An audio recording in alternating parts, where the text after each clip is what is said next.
आज 13 जून की शाम की प्रेस ब्रीफिंग की जा रही है।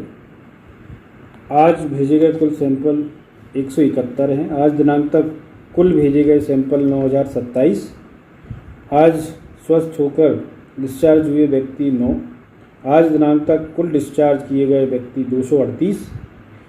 आज पिछले 24 घंटे में संक्रमित व्यक्तियों की संख्या 5। बचे हुए एक्टिव केस 58। आज दिनांक तक कुल संक्रमित व्यक्तियों की संख्या 309। इसमें एक व्यक्ति जो दिल्ली से फ्लाइट से आए थे और दिल्ली में बैंक मैनेजर हैं, उनको इसमें शामिल नहीं किया गया, उनको दिल्ली में शामिल किया गया। विगत 24 घंटे में मृत मरीजों की संख्या 1, जो पाटन की महिला है, और उनके घर के लोग भी पॉजिटिव आए हैं। बाकी लोगों के भी सैंपल लिए जा रहे हैं, वहाँ पे सर्वे भी चल रहा है, और बाकी लोगों को इंस्टीट्यूशनल क्वारंटीन, और काफ़ी 6 लोगों को उनके घर को विक्टोरिया में जो है उनका आइसोलेट किया गया है, इलाज उनको निगरानी में रखा गया है। आज दिनांक तक मृत मरीजों की कुल संख्या 13, कुल सस्पेक्टेड व्यक्तियों की संख्या 109, कुल एक्टिव कंटेनमेंट क्षेत्र 13, संस्थागत क्वारंटीन किए गए व्यक्ति 486, होम क्वारंटीन किए गए व्यक्ति 6184। टिड्डी दल जो कल हमारे मझौली, कटंगी, पाटन एरिया में सक्रिय था, अधिकांश 80% उसका निकल गया है बहुरीबंद, कटनी ज़िले की तरफ। कुछ 20% वापस लौट के आया है, तो अभी वो मझौली के जोली, उमरदा, पौड़ा पौड़ी, पाली, मझगवा आदि एरिया में है, जो कि अभी रात्रि विश्राम करेगा। सुबह से फिर वो एक्टिव हो सकता है। हमारी टीम उसके लिए पूरी तरह से तैयार है। कृषि विभाग की टीम, राजस्व विभाग की टीम, किसान भाई। अभी तक कोई बड़ा नुकसान उन्होंने नहीं किया है। जंगल में ही वो जो है विश्राम किए हैं, जंगल के पेड़ों पे बैठे हैं, उसी से भोजन किए। लेकिन टीम हमारी पूरी तरह से सतर्क है, क्योंकि हमारे यहाँ उड़द मूंग की फसल है, जो कि 60% तो कट गई है, लेकिन अभी 40%, 35% करीब बची हुई है, और उसको हमें पूरी तरह से सुरक्षित रखना है, और हमारी टीम उसके लिए पूरी तैयार है।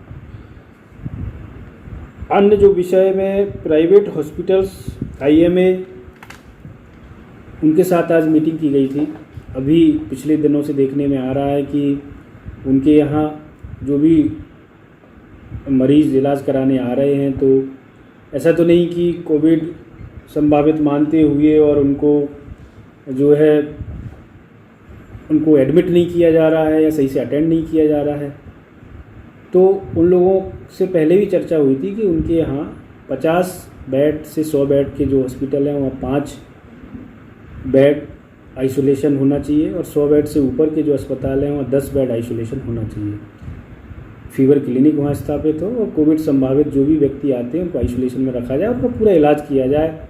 वेंटिलेटर की ज़रूरत हो, ICU की ज़रूरत हो, ऑक्सीजन की ज़रूरत हो, और टाइम पे विक्टोरिया CMHO सिविल सर्जन को सूचित किया जाए। वहाँ पे टीम आके उनका सैंपल ले, टाइम पे पता चले कि वो जो है कोविड से पॉजिटिव हैं कि नहीं है, और उनका इलाज में कोई कमी नहीं रखी जाए। अन्य बीमारियों के इलाज में भी कोई कमी नहीं रखी जाए। जबलपुर में जो स्वास्थ्य व्यवस्थाएं हैं, चाहे हमारा मेडिकल कॉलेज हो, चाहे प्राइवेट की हों, उस पर न केवल जबलपुर और आसपास के ज़िले भी निर्भर हैं, वहाँ के लोग निर्भर हैं, तो वो व्यवस्थाएं अच्छी रहें। इसको लेके आज उसके साथ बैठक की गई है। अब एक टीम बनाई जा रही है मेडिकल कॉलेज और विक्टोरिया हॉस्पिटल के डॉक्टर्स की संयुक्त रूप से, जो कि निरीक्षण भी करेगी अगले 2-3 दिन में कि प्राइवेट अस्पताल में ये आइसोलेशन की व्यवस्था की गई है कि नहीं। आयुष्मान योजना में भी उनको कोविड के भी जो मरीज़ हैं उनका इलाज करना है, और टाइम पे वो सूचित कर रहे हैं कि नहीं, सही से इलाज कर रहे हैं कि नहीं।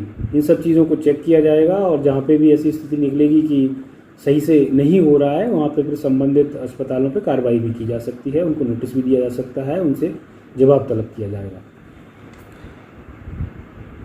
पॉजिटिव जो भी लोग आ रहे हैं बड़ी संख्या में, जैसे अभी तक हमारे यहाँ 238 लोग पॉजिटिव आने के बाद अस्पताल में या सुखसागर में, मेडिकल कॉलेज में, विक्टोरिया में, एक व्यक्ति तो होम आइसोलेशन में भी रहे और स्वस्थ हो गए। स्वस्थ होने के बाद जब वो घर पहुंचते हैं, फिर वो 14 दिन होम आइसोलेशन रहते हैं। उसके बाद फिर जब वो बाहर निकलने के लिए उनको अलाउ है, तो वो सामान्य ज़िंदगी जी रहे हैं कि नहीं, समाज का उनके प्रति क्या रवैया है, ये भी हम सब लोगों को देखने की ज़रूरत है।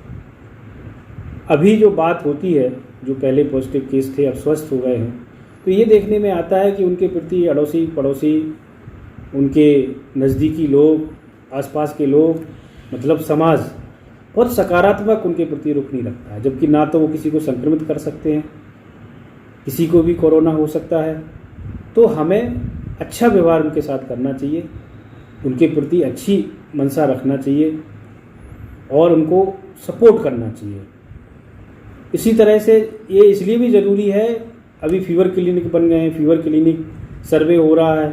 फीवर क्लिनिक पे जो है लोग, अगर किसी को सिम्टम्स हैं, किसी को इस तरह का लग रहा है कि उसको कोविड वो पॉजिटिव हो सकते हैं, तो वो आएंगे ही नहीं। क्यों नहीं आएंगे? उनको लगेगा कि पॉजिटिव हो गए, फिर जाइए हॉस्पिटल में इलाज कराइए, फिर घर आइए, घर में फिर वही व्यवहार, अच्छा व्यवहार नहीं होगा, तो ये गलत संदेश जाता है। तो आप सभी से आग्रह है कि जो कोविड पॉजिटिव लोग हैं, जो नेगेटिव होकर स्वस्थ होकर घर आ गए हैं, उनके प्रति हमारा व्यवहार अच्छा होना चाहिए, सपोर्टिव होना चाहिए, ना कि नकारात्मक। विराम कल रखा गया है। पिछली बार जो रविवार को विराम रखा गया था उसमें बहुत अच्छा सहयोग आप लोगों को मिला। कई लोगों का कहना रहता है कि रविवार ही हमको मिलता है, जो ऑफिस वाले लोग हैं। तो हमारे यहाँ प्रतिदिन शाम को 8:30 बजे तक दुकानें खुलती हैं, तो ऑफिस आवर्स के बाद भी व्यक्ति अपना जो ज़रूरी काम है वो अन्य दिनों में कर सकता है। रविवार एक दिन चेन ब्रेक करना ज़रूरी है। कई जगह 2-2 दिन की चेन ब्रेक की जा रही है, भोपाल है, अन्य जगह है, इंदौर में तो अभी बहुत सारी चीज़ें खुली ही नहीं हैं। तो हमारे यहाँ रविवार का हम लोगों ने तय किया, सब जनप्रतिनिधियों से बात करके, चैम्बर से बात करके, व्यावसायिक संगठनों से बात करके, सभी स्तर पे बात करके। और कल विराम है। पिछली रविवार को आपको बहुत अच्छा सहयोग मिला था, ऐसे ही कल के विराम में सहयोग करें, 2 गज की दूरी बना के रखें, मास्क का प्रयोग करें, अनावश्यक रूप से बाहर नहीं निकलें। ये लगातार इन चीज़ों का पालन हो और कल के जो विराम है उसमें पूरी तरह से आप सहयोग करेंगे, ऐसी पूरी अपेक्षा है, ऐसी पूरी आशा है, ऐसा पूरा विश्वास है। आप सभी को धन्यवाद।